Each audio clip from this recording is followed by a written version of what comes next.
നല്ല അടിപൊളി ഇൻവെർട്ടറിലെ full fittings full ചെലവാക്കി വണ്ടിയാണ് 2004 മോഡൽ പുതിയ പേപ്പർ എടുത്ത വണ്ടിയാണ്. ലൈറ്റ് ഒക്കെ ചെയ്ത് മാണിക്കൽ പുകൽ 28 വരെ പേപ്പർ ഉണ്ട്. എത്ര വണ്ടി നമ്മൾ ചോദിക്കുന്നത്? 3 കൊടുക്കുന്നത്. 3 ലക്ഷം രൂപ നല്ല ഫുൾ ഫിറ്റിംഗ്സ് ഇൻവെർട്ടർ കൊടുക്കാല്ലേ?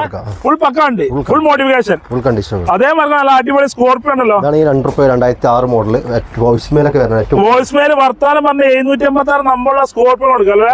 വണ്ടിയാണ് കൊടുക്കാല്ലേ? ഓക്കെ. അതേപോലെ നല്ല അടിപൊളി ജിപ്സി കിടിലം വണ്ടി. ജിപ്സി 2091 മോഡൽ ഡീസൽ ഇഞ്ചൻ വരുന്ന വണ്ടിയാണ്. 1991 മോഡൽ ഡീസൽ ഇഞ്ചൻ ചെയ്ത വണ്ടി. 2,60,000 ജിപ്സി എടുക്കാം. ഇന്നോവ 2006 കേരള റീവണ്ടിയാണ്. 2,40,000 കൊടുക്കാം. 2,40,000 ഇന്നോവ എടുക്കാം. Full condition. അൾട്ടണ്ണൂർ അങ്ങനെ 14 വണ്ടിയാണ്. 60,000 ഓടിയിട്ടുള്ളൂ. 2 രൂപ ഫൈനലായിട്ട് കൊടുക്കാം. 2 ലക്ഷം രൂപ ഫൈനലായിട്ട് കൊടുക്കാം. അതേമാതിരി ഇയോൺ അങ്ങനെ 13 ആണ്.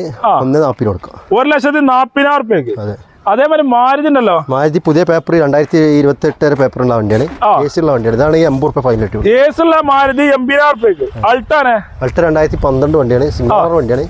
ഇതാണെങ്കിൽ നമുക്ക് ഒരു 1,40,000 കൊടുക്കാം. 1,40,000 കൊടുക്കാം. പിന്നെ പൊളാരിസ് വണ്ടിയാണ്. പൊളാരിസ് എത്ര ആയിക്കണ്ടേ? ആണെങ്കിൽ 1,30,000 കൊടുക്കാം. 1,30,000 5 പോകും ചെയ്യാൻ സാധനം കയറ്റല്ലേ? 14 മോഡല്. 14 മോഡലല്ലേ? അൾട്ടാണ്. അൾട്ട 2007 വണ്ടിയാണ്. 80 രൂപ കൊടുക്കാം. 20 രൂപയോ? 80 രൂപ കൊടുക്കാം. 80 രൂപ കൊടുക്കാല്ലേ? i20 ഫ്ലൂഡിക്ക് 2,40,000 കൊടുക്കാം. ബട്ടർ സ്റ്റാർട്ടിംഗ് ഒക്കെ ഉണ്ട്. എത്ര മോഡല്? 2012 മോഡല്. 12 ബട്ടർ സ്റ്റാർട്ടിംഗ് വരുന്ന വണ്ടി കൊടുക്കും. ഡീസല്. അതാറുണ്ട്. ഈക്കോനെ 3,70,000 കൊടുക്കാം. 3,70,000 വെറും 70,000 കിലോമീറ്റർ. 20,000 20,000 ആ കൂടിയിട്ടുള്ളൂ. അത്ര ഓടി വണ്ടിയില്ല.